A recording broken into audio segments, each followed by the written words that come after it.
Ram Dass, when he came back from India to begin teaching in the West with that big bestseller, Be Here Now, and he came back from his guru and he had a white robe and beard and beads, and he really was, playing the Hindu guru card for a while.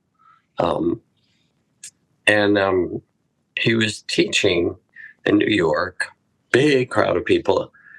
And in the front row, a woman was sitting, and he's going on about, the Bhagavad Gita, or going on about Rama and Krishna and, the Hindu mythology and the ways you can use that to learn to love. She raised her hand. She said, Ram Dass, aren't you Jewish? Like, what's with all this Hindu stuff? Come on.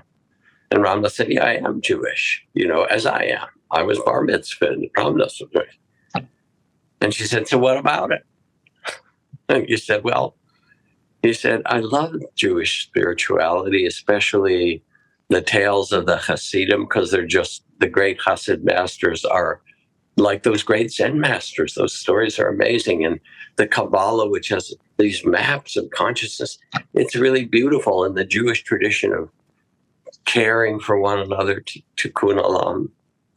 He paused for a little bit, and then he looked back and he said, but remember, I'm only Jewish on my parents' side. And it was a very witty comment, which he was, but it was also brilliant and deep. When you talk about your ancestors, or your ancestors are the earthworms and the fishes, they're part of your ancestry. And then I remember people questioning Malidoma. I have some bad ancestors. What do I do about that going back? He said, oh, you skipped those ones. It was very African pragmatic spirituality. You just skip over those. Right.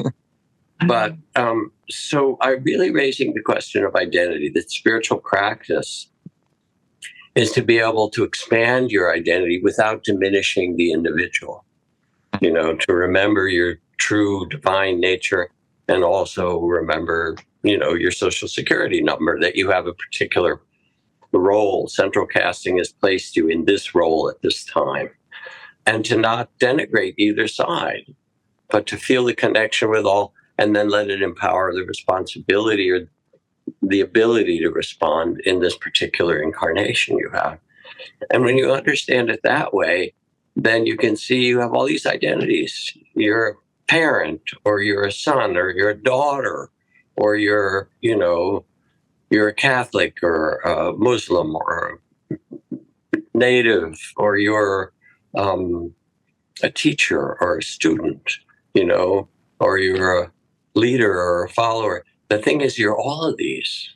You're a brother or sister, and you switch hats with your identity, but then you believe them, instead of realizing that who you are is awareness itself that's taken form in this way. The awareness is completely woven. It's the dream of consciousness.